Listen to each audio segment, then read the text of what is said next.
Hi guys, welcome back to another podcast that I'm making after a really long time, as usual. I think the last one I made was a year ago. So I recorded another video, I think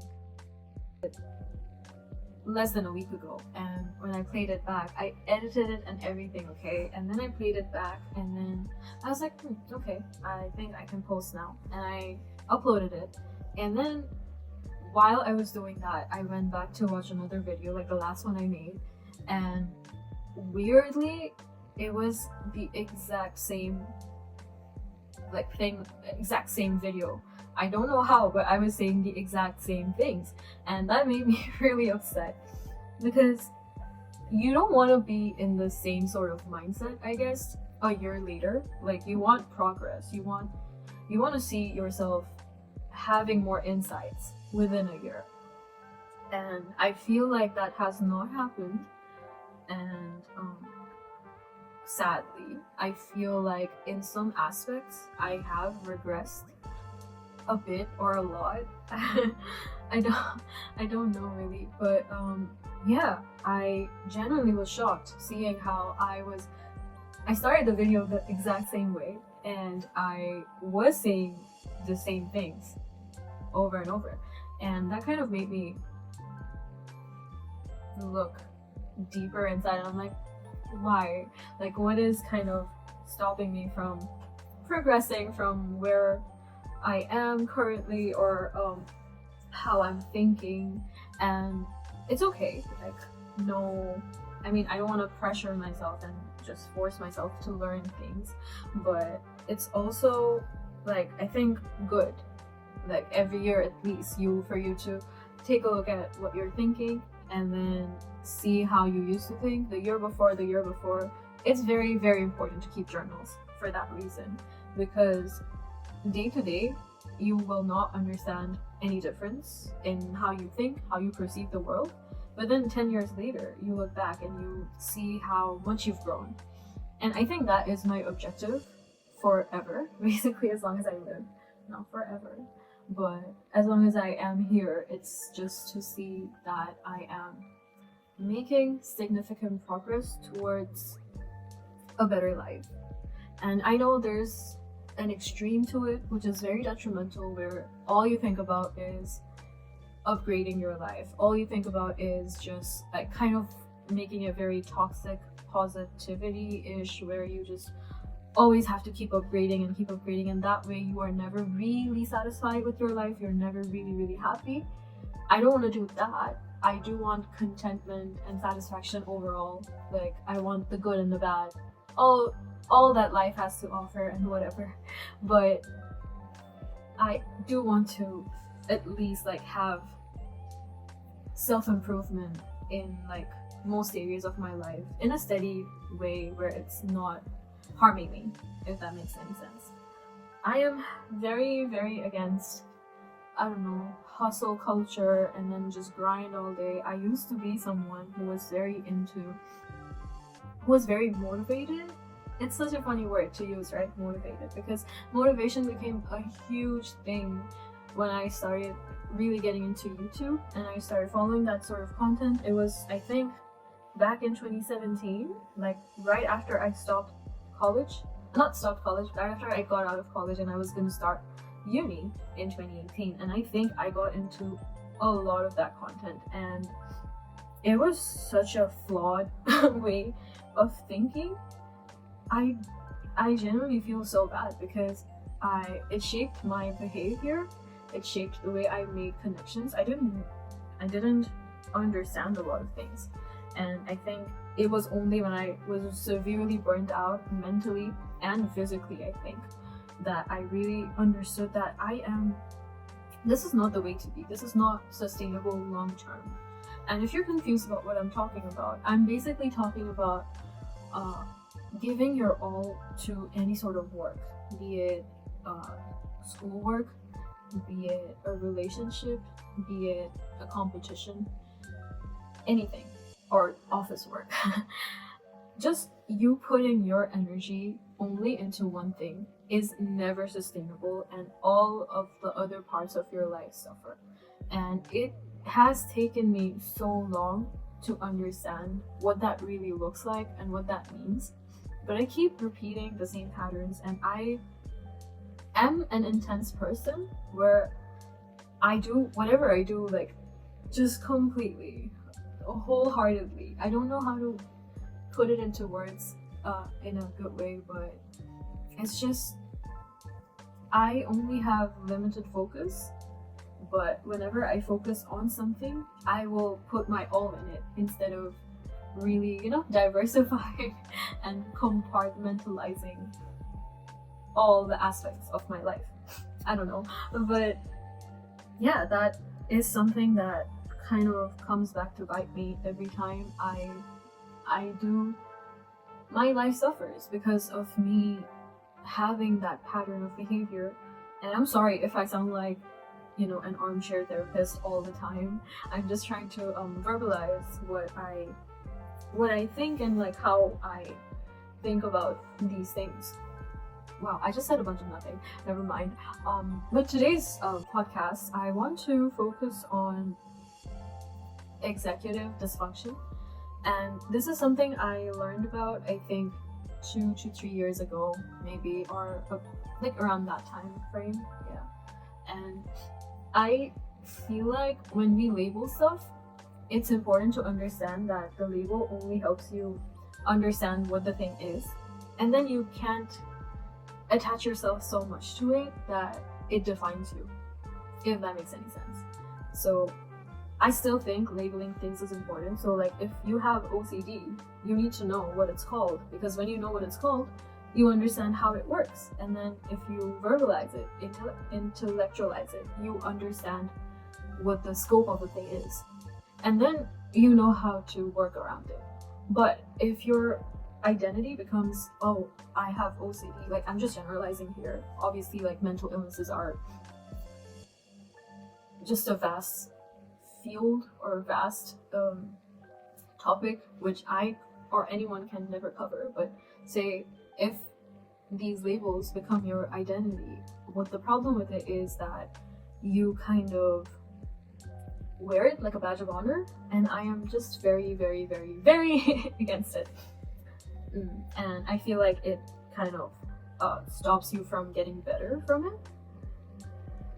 But the reason I brought it up is because I wanted to discuss what executive dysfunction is, and not in a way that I'm diagnosing myself or anyone else, but I feel like we need to start looking at these labels a different way. It's like, maybe it's better if we start to see these as not such defining statements, but more so like other types of emotions or experiences. Like, say you go broke, okay? Just because you're broke or you're like financially bankrupt doesn't mean that's gonna be your state or condition forever, but that's your financial condition at that moment or for those amount of days. And I feel like if we view it that way, or at least how it has helped me, is that I think of myself having executive dysfunction right now, and then I try to understand, is there any way that I can escape it or fix it and maybe have it impact me less in my life. And again, this is just very generalized. It's not easy at all to just get rid of it. I don't know how to get rid of it, but I keep trying to like minimize its effects on me in my life. It's difficult to say the least. But yeah, I think after I got to know about, like, after someone put words to what I'm experiencing, it does help you feel seen to some extent, or it helps you feel like, okay, whatever I'm going through is being acknowledged. It's since it's a label, or since it's an actual thing, other people go through it too. And then by that regard, you're just no longer alone or the only one in the world facing this. Because let's face it, we tend to think like we are the only ones going through something, and we're the only ones in the world who are experiencing certain issues. Like, day to day, it's really hard to keep that perspective of like, we all more or less go through the same things or similar things, and the world is so vast that there are at least probably at least a thousand people going through exactly what you're going through. And then I think the actual numbers would be terrifying and would humble us a lot if we had that perspective constantly. Especially like, I feel like the internet has made everyone realize that none of us have had an original experience and we're just all the same. And I know people get pissed off by that, but I feel like it just makes you feel more included. I don't know. Going back to executive dysfunction and what it is, right? So personally, if I am speaking from experience, it looks like me just being unable to do certain things for like certain days of the week. I don't know why, but I'll be unable to do really simple things while also tackling really difficult tasks at the same time. So say if I have assignments and stuff, my brain will prioritize it completely. And then if I have to do laundry, if I have to cook, if I have to clean my room, if I have to, I don't know, just do the most basic stuff, I will not be able to. And I think the easiest example of this and the saddest for me is, say, sometimes on in my room on the floor, there will be a piece of paper, say a receipt, okay, I dropped it somehow. I will not be able to clean it up, but I will pass by it every single day when I get in and out of my room, if I'm getting in and out of my room, and I won't pick it up. I will not, but I will look at it and I will make a mental note that I need to pick it up. And the more days that go by, the harder it is to pick up that single piece of paper. And I do not know why I can't do it. It will take 1 second, but I am unable to do it. And I hate mess, I hate dirt, but somehow, unbeknownst to me, my room will become a rotten hell. My room will just become a mess. And to the point where I can't let my friends sometimes get in out of fear that they'll see the mess for what it is. And the longer I keep them out, the worse it gets. And it's just I don't know the cure to this. Like, is this what they call ADHD, or is this like, I don't know.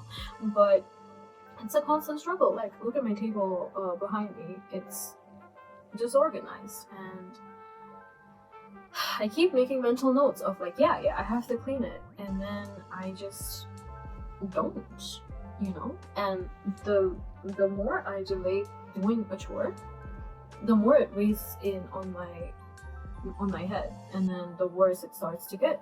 And then add like 10,000, okay, 10,000 is like a very, very huge over exaggeration, but add like 50 other, at least like 10 other chores, because day to day, like, there's just so much to do every day. Add all of that together, and you have this constant loop going on and on and on about everything you can't do, and you can't do these things because you're not a productive person, and because you're not a productive person, you're somehow failing. But you also have to get like the most prioritized things done, so while you're doing them, you're not doing 10,000 other things, and you're not going to the gym, you're not eating healthy, you're not doing this, you're not paying your bills, you're not cleaning up the mess in your room, you're not cleaning your house, you're not talking to your friends enough, you haven't replied to that message, you have replied to that message. And every single day having to live with all of that constantly, while like other chores add up, it kind of snowballs to the point where you just, I think, at least I just lay down for 2 to 3 days and just become completely like unable to process everything, because it just feels like decision paralysis. There's so many decisions to make, I just don't want to make any, and then I just don't. And then something happens like 2 to 3 days later. I kind of like stop. Recently, I think since last year, I stopped shaming myself. I have this idea of like a radical acceptance, and I keep trying to accept however my patterns are, however I react to things, and I will just kind of try to have more patience with myself and start with one small thing, and then remind myself that I've done all of these things before and I will be able to do them again. And then I, get to my chores eventually. Is this how you can, I don't know, optimize is a bad word, but like really just have a peaceful running life, for the lack of a better word? I'm not sure. So I've been looking, okay, so ever since I got to know about the term executive dysfunction, it was eye-opening, because I wasn't able to really categorize or understand exactly what was happening to me, or like identify it. But ever since learning that, okay, this is something that does happen to people, and it can happen for, I think, a lot of reasons. It can happen because you're genetically like disposed to this type of pattern of behavior. It can happen because you've been through a lot of trauma. It can happen because of ADHD. It can happen because you're addicted to your phones, social media, and whatever, all that dopamine bullshit. I don't know. Yeah, I don't want to rant about social media. I feel like it's so overdone. Like, we all know at this point what is being done to us, but it's just scientifically designed to mess with your brain, and I don't know, it's just a very slow apocalypse waiting to happen, or happening already. I don't know. I don't want to talk about it because I have given up. I don't know how to beat it. I don't know how to beat my dopamine addiction to social media or my phone. I have tried over and over throughout the years, but I try to limit it. I try to do other things and do it less, but I feel like the more I try to resist it, the worse it gets. And it's just literally at this point designed to keep you hooked. Like, it's probably worse than a drug, because at least a drug is a drug and you know what you're signing up for. With social media, it's different. But this video is not about that. So it does, I can't deny the huge impact that social media has, that it contributes to this type of dysfunction. But I want to solely focus on this, I think, just executive dysfunction itself. So going back to it, what does it mean? It sounds so corporate, right? It sounds so like, oh, I'm the executive of dysfunction, like I've been promoted. But it's, I think executive dysfunction, or dysfunction in general in any capacity, happens when you feel out of control and you can't do a lot of, you can't manage or balance your life properly. It's not, your life is basically not a well-run machine. I don't know how many other people go through this. I know that I do, and I know that it sucks. I know that there are people out there who face it, and you just need to know that there's another slightly awkward, weird person going through the same thing. Like today, for example, I'm coming out of a slump, okay? I don't know if I'll put up a chart or not, but this is my weekly behavior. I'll go from a very functional stage to like slowly slumping down, and then it becomes like there's a pit that I fall into. I can't believe I'm even talking about this, but yeah, I don't know. I think I want to be more honest about what I go through, and it's not shameful. It's okay. Like, it's not like we do this on purpose. It just happens. So I don't know. Maybe if I verbalize it, someone watches this they're going to understand that this happens to them and other people as well. And I don't know, that collective experience of going through the same thing makes the thing seem less scary, in my opinion. So yeah, say there's a chart and it starts from the one side is like the top, where it's like the best time of the week for me, okay?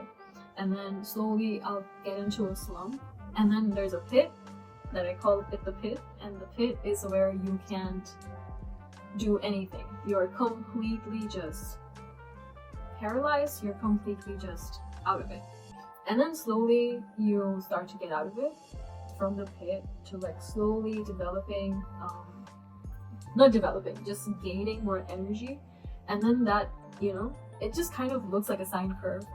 My hormones, since I'm a woman, my period cycle, my hormones, everything, I think affects it even more. And that is just so exhausting to go through because the world doesn't wait for you. I'm in school right now, and architecture school doesn't wait for you to, you know, feel better. It doesn't wait, like the deadlines aren't set based off of what state of the, you know, curve you are in right now.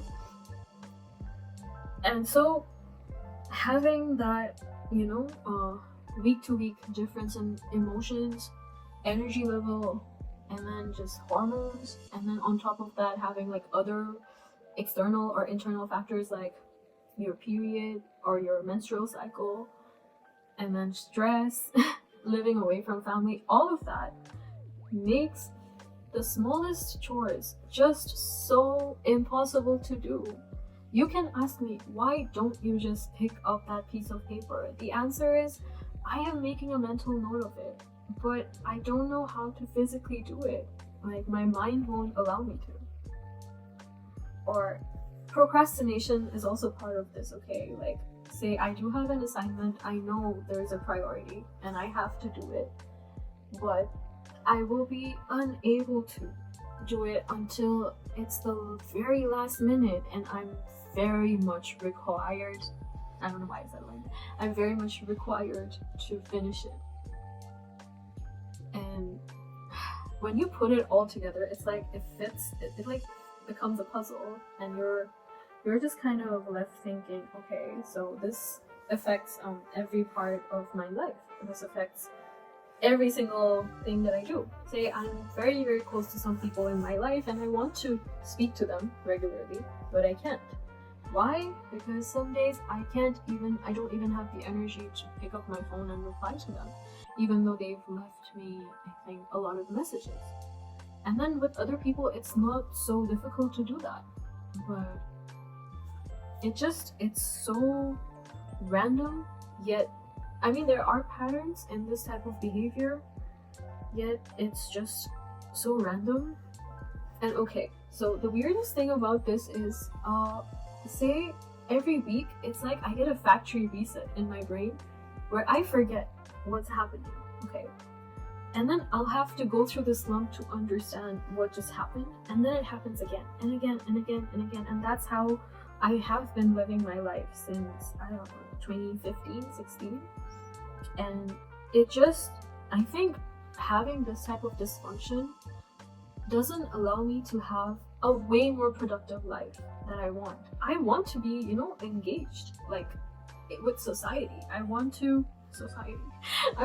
But I genuinely do. I genuinely want to go out, go hiking, you know, go out with my friends, drink coffee, I don't know, have fun, go on picnics, and just, you know, go to art galleries, explore the city. I love to travel, but this type of, I don't know, this type of dysfunction really doesn't allow you to enjoy life for what it is, to the full extent that it is. And on top of that, I think a lot of social and, I don't know, political stuff does influence me to a certain extent. Like, I am very affected, or is it afflicted? I'm very affected by the news I see on social media. Like, I don't have the emotional skin required to not be. I don't have the emotional skin to just be okay with the reading of really terrible, terrifying news of, say, murder or something similar, and then just go on with my day and be okay with it. It's something I'm still working on, but when I see something happening to kids in Palestine, it ruins, I don't know, it just takes everything away, and like it doesn't feel okay to be okay. And then the same thing happening in my own country, or say anywhere in the world really. It's not, for me, I don't look at it through a lens of religion or, I don't know, nationalism or whatever. It's just every scenario where there's innocent people being just, you know, just going through punishment for, I don't know, just existing and being part of like a bigger ploy, being victim to, like, you know, a rich people's game, anything like that. Like, it just doesn't feel normal, and I wish I was more unaware, because when I knew less about these things, I was, I don't know, to some extent, like, more well adjusted.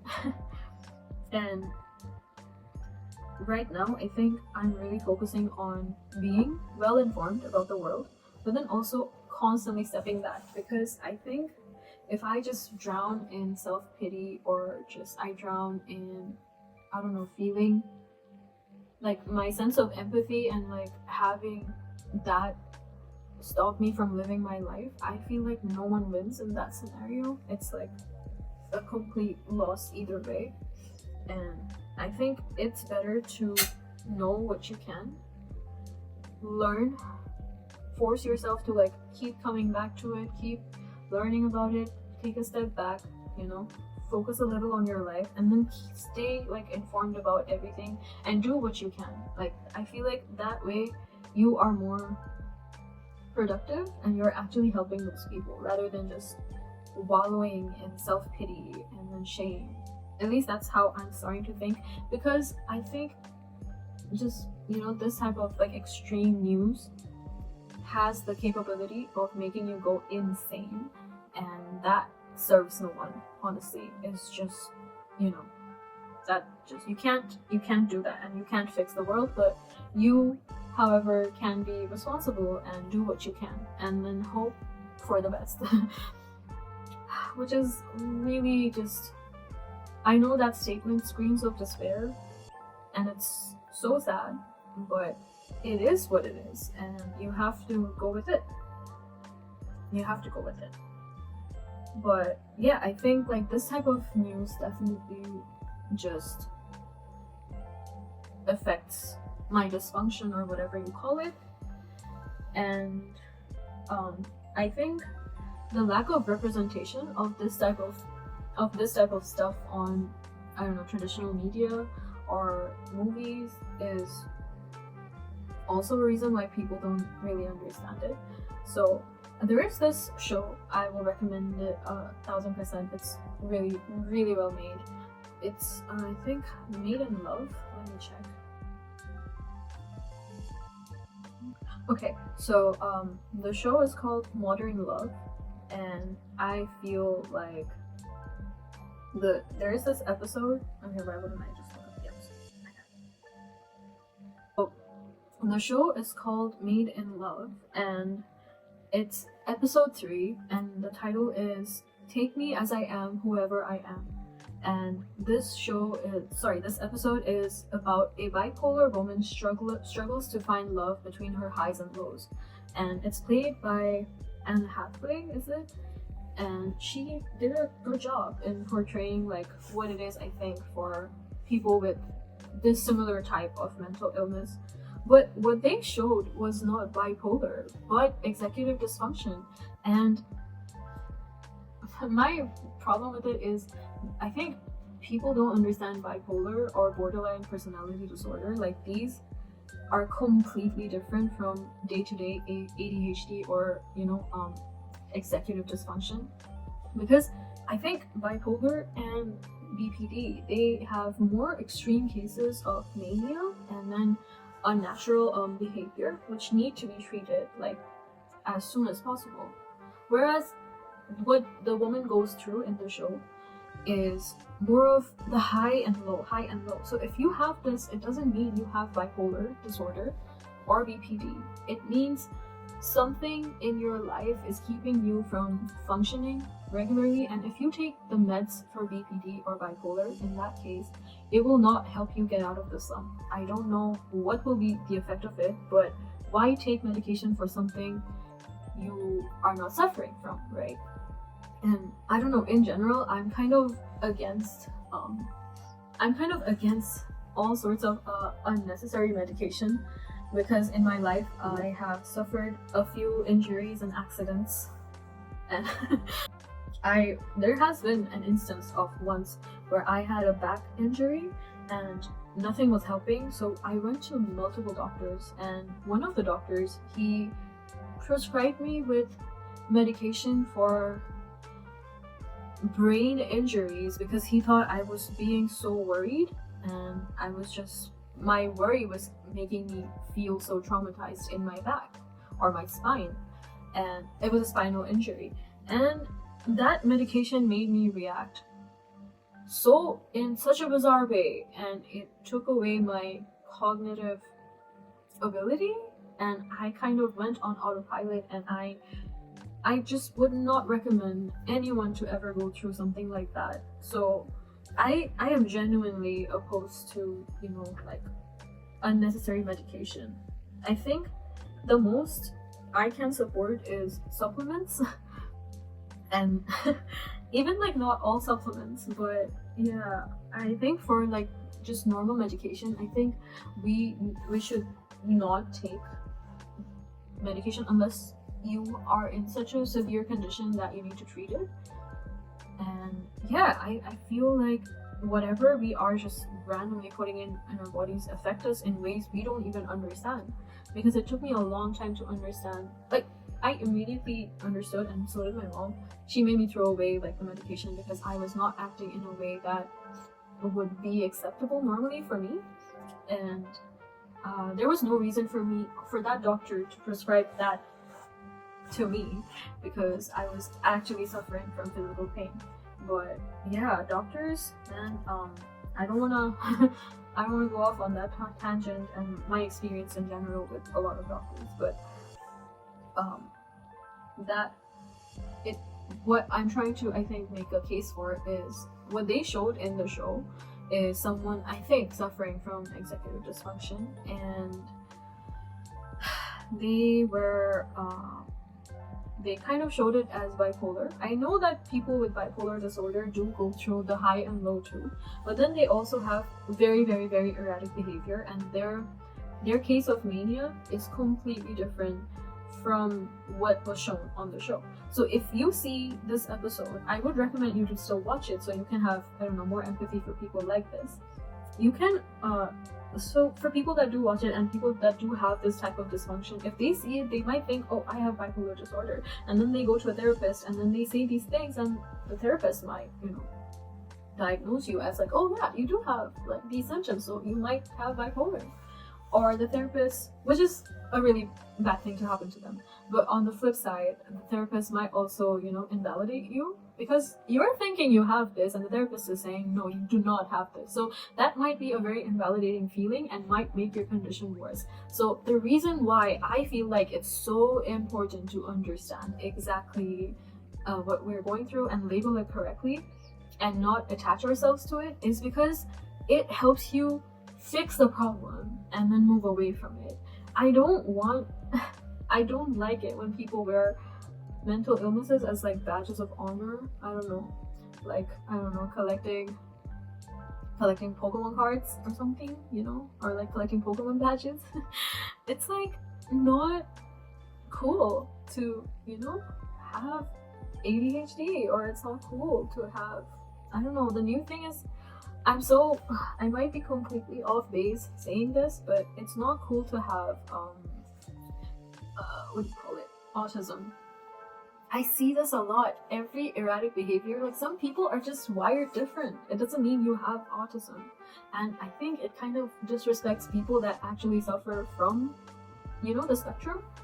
And that is something I feel like we need to stop doing. Like, it's not cool to be depressed. It's actually not funny at all. And I'm guilty of this to some extent. I cope with sarcasm. I cope with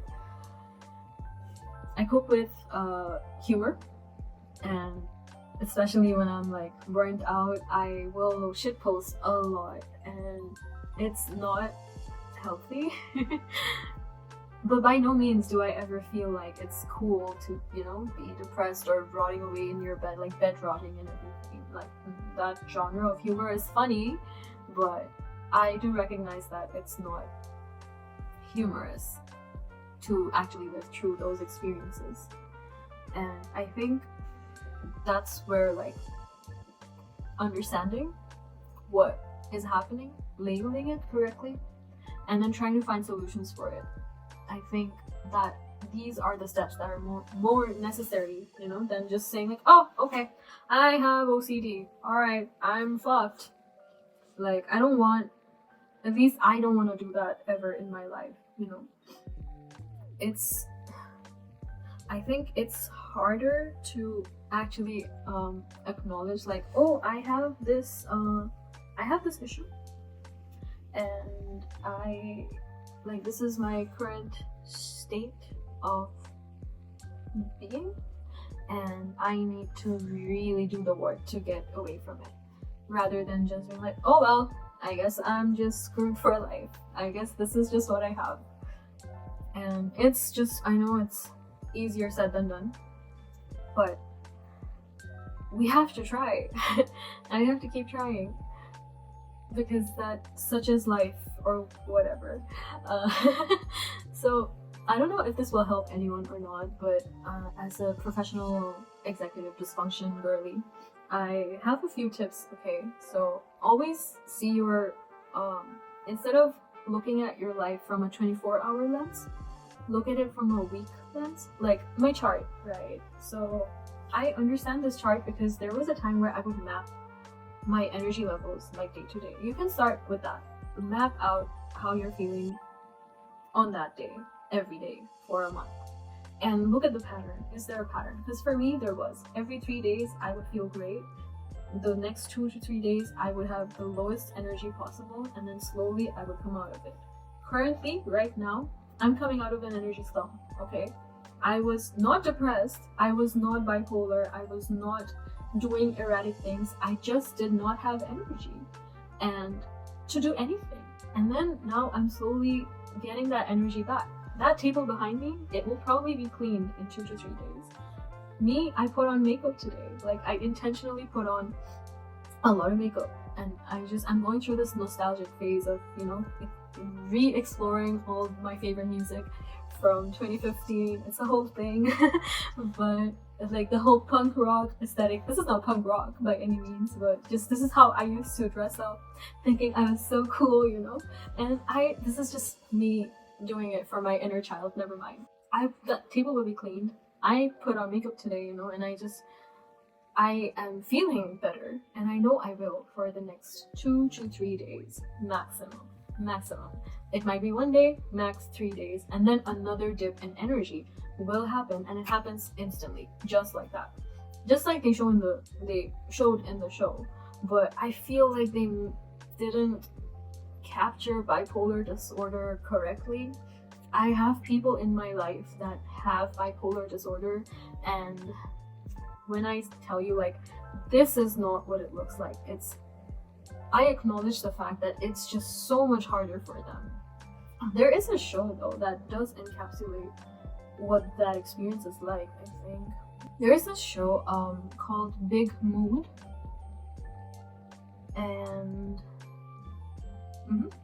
it's not, I thought it's Amazon Prime, but it's to be original, I don't know, but you can just look it up. Big Mood. It's a British show, I think, and it encapsulates the experience, I think, much more properly, and also they show like how the friends and family around that person react. And as someone who has had friends who have gone through it, and I myself suffered from I think similar experiences to it, I can empathize completely with the character, you know. And another show I would recommend is Crazy Ex-Girlfriend, like if you are willing to understand what this experience is like.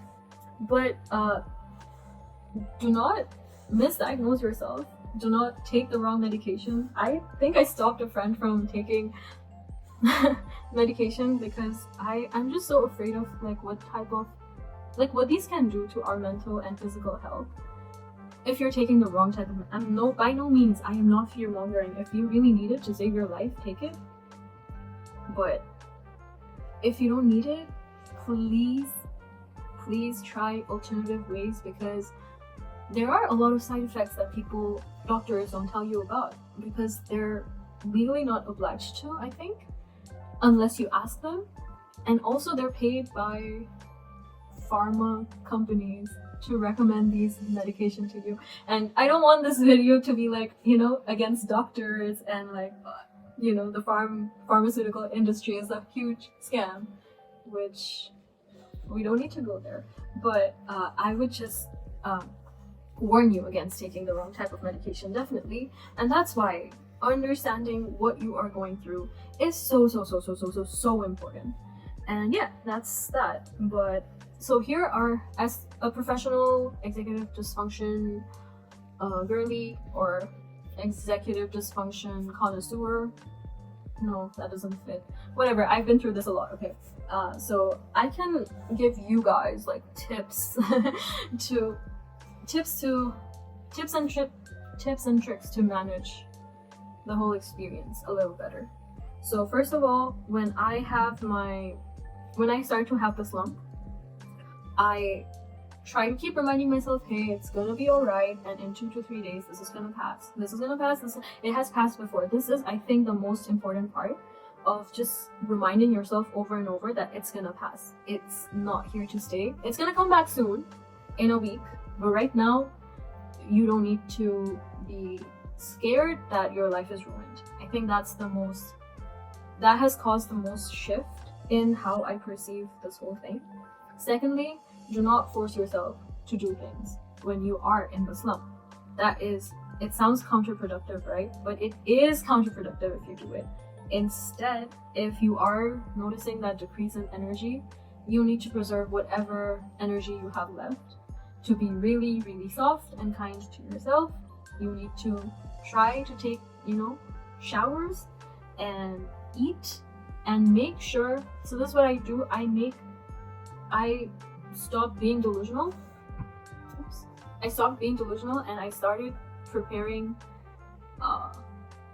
I stopped shopping based off of my best mood. I prepare for the worst. So I know that there are going to be days where I absolutely can't cook, and I absolutely will not be able to, just make, really difficult recipes, or, just, you get it. So I will prepare a lot of dry stuff that I can instantly eat. I avoid instant noodles now, but I have replaced it with easier recipes like peanut butter sauce with any type of noodles or ramen.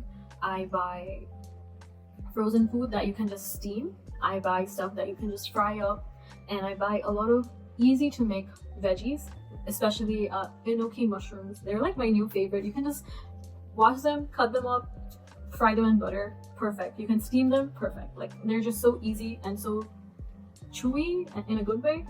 So stuff like that, I shop based off of how I will feel for the whole week, and I will definitely feel like making a lot of stuff some days, and then some days I will not be able to do anything. So I prepare for both, but mostly for the worst. And then I also set money aside. I'm still really bad financially, like so bad, but I'm trying. I am trying. I keep money aside for days that I will definitely be craving fast food, and I will be spending on it.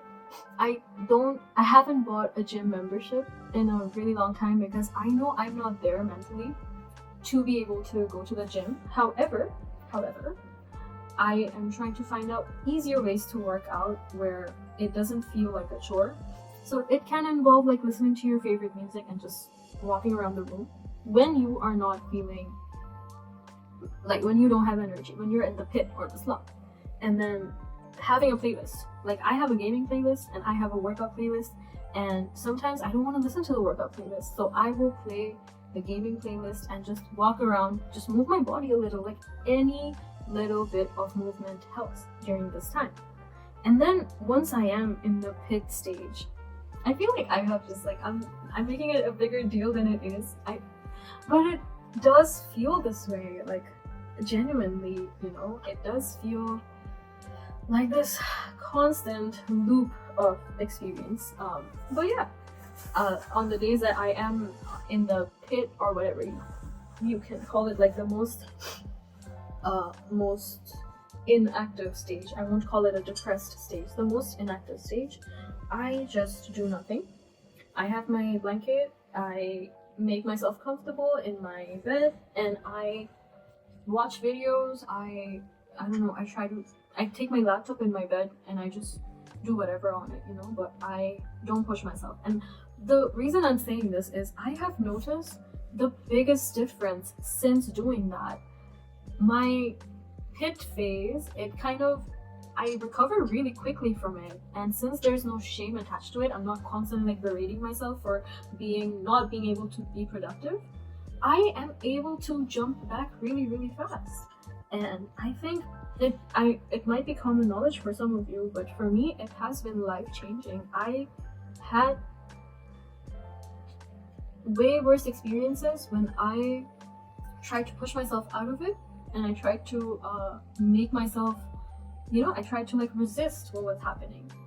But maybe this is how my body works. Maybe this is how I hibernate, and maybe this is what it is, and I have to deal with it.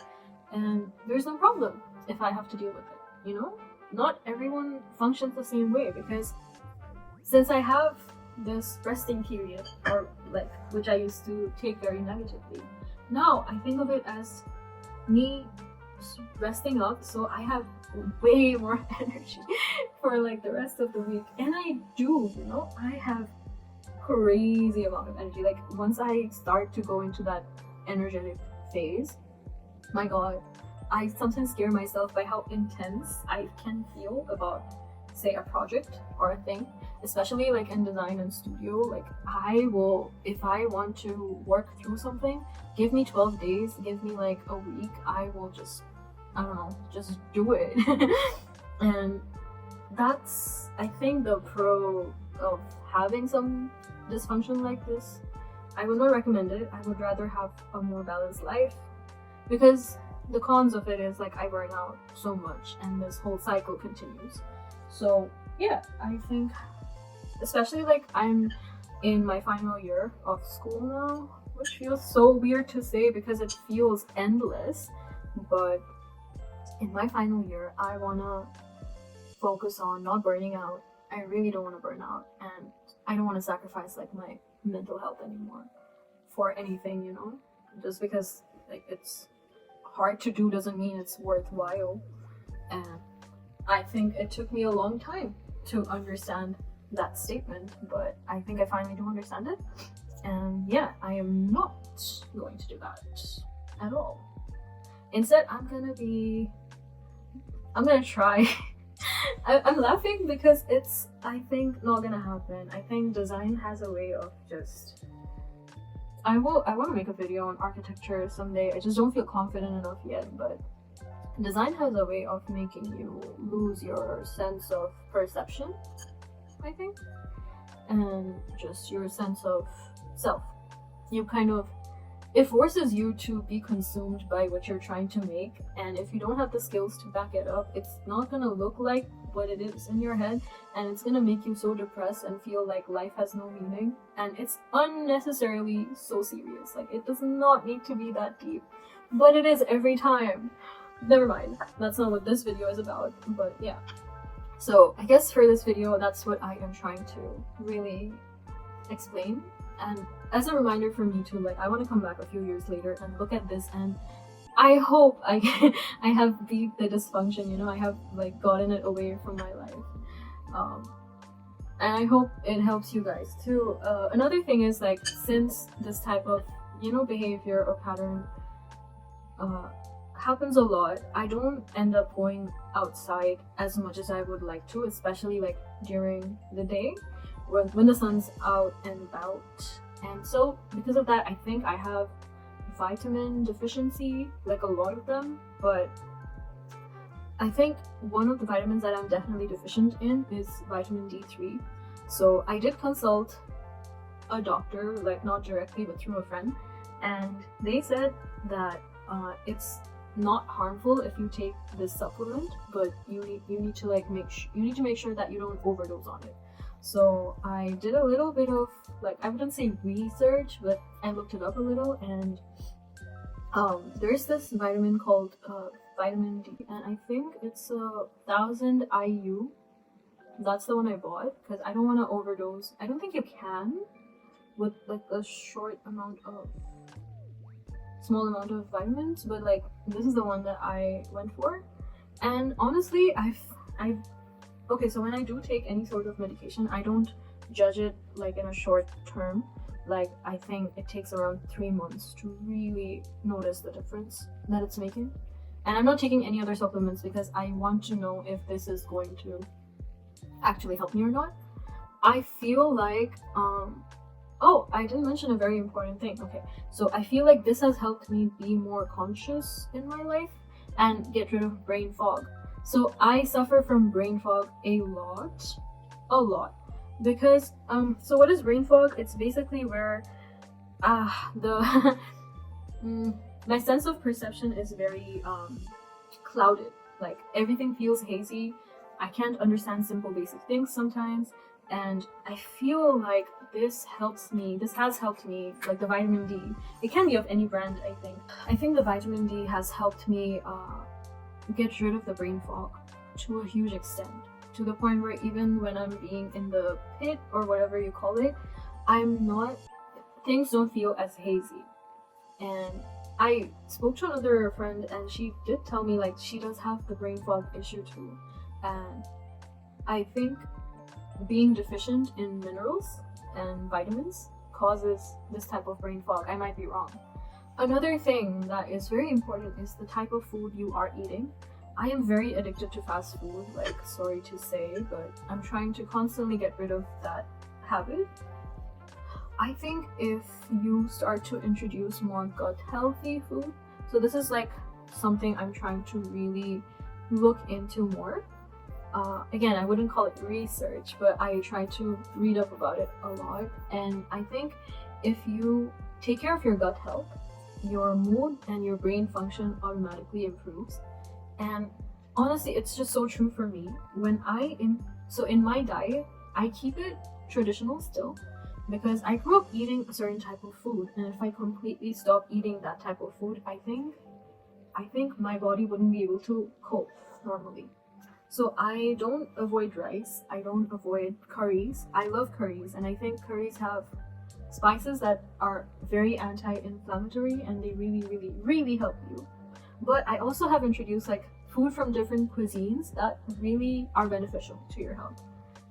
This is something that I'm starting to really appreciate, that different cultures have different types, like different cuisines have different elements in their food, and those people have figured out that, oh, this is anti-inflammatory, or this really helps your gut health, or this really helps you improve your overall health. And I think we are actually at an advantage where we can figure out what's the most beneficial for us, and then just add it to our diet. So like say Mediterranean diets, and then Korean diets, Japanese diets. So like they have different elements, or like just say Italian diets. Okay, they eat pasta, but why are they not obese like certain other cultures? There's a reason for it. Like, they have olive oil, which is very, very healthy for you. We used to cook with butter, like in Bengal. So why did we start cooking with seed oils? And it's a whole thing. Like, if what we eat and how it influences who we are is a whole Like, it's a vast topic that can be talked about for hours. But what I do to help me being on a limited budget as a student who is unemployed because I don't have work here in Malaysia. So what do? I include kimchi. I love kimchi and I keep telling my friends to start eating kimchi too. You know who you are. And then these drinks, these Korean drinks, I think they're called Yakult. So they're basically probiotic milk drinks or yogurt drinks, and they just make such a difference in my gut health. Like, I can just tell when I just have better days when I'm eating those type of food added with what I usually eat. So kimchi, Yakult, and then with that this vitamin. So just, stuff that I invest in instead of, say, getting takeout for 2 days, because they're not overtly expensive.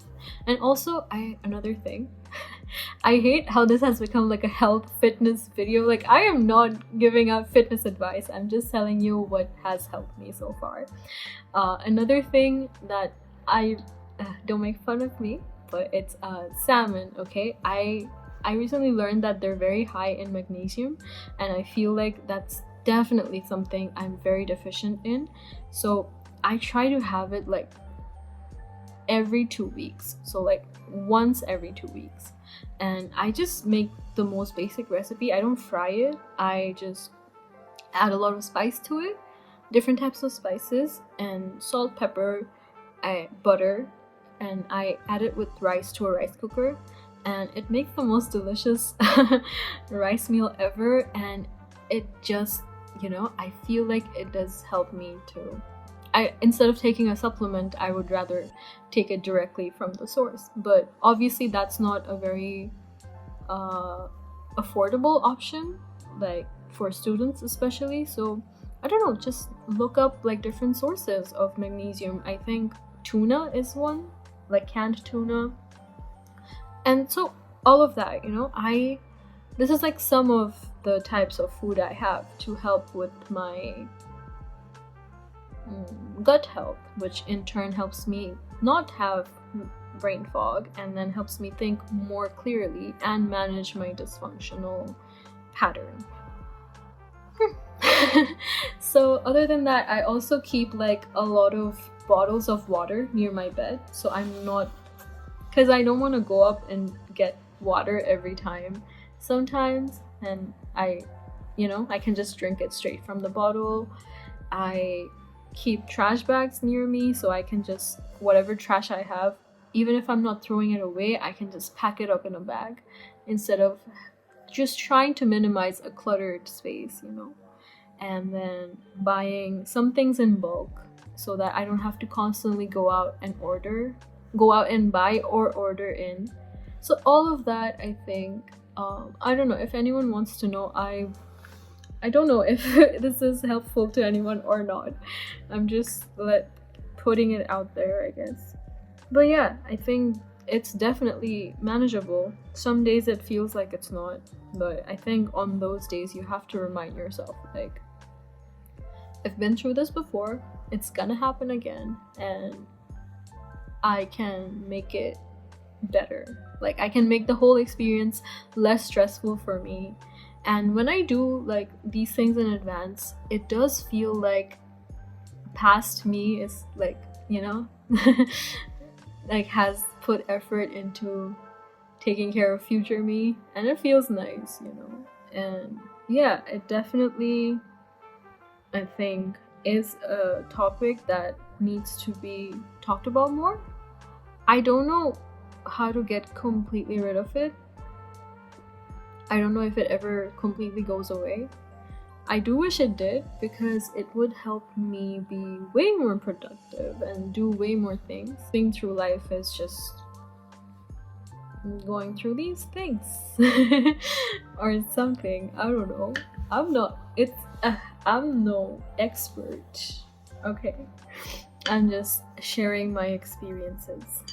But yeah, let me know if you guys have if anyone out there has, if you guys, as if I have like a bunch of, I don't know, people like watching me, let me know if any of you have this type of dysfunction, if you face it, and what you do to kind of deal with it and not be super affected by it.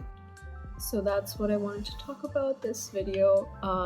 As usual, I hope you know you're not alone. I hope this video helps you feel less alone. And it's so much fun. I don't know, I really enjoy making these. I hope I make more, but my goal for every year is 1 video, and I have done it. Goal accomplished. So yeah, I feel very proud of myself. So yeah, as usual, don't feel alone, okay? At least if you don't have anyone, you have, I don't know. I'm sure you have someone, and I hope this video helps you even a little bit. Like, that would mean a lot to me. So yeah, thank you if you have watched this far. Take care, and see you next year, probably. I don't know. Bye.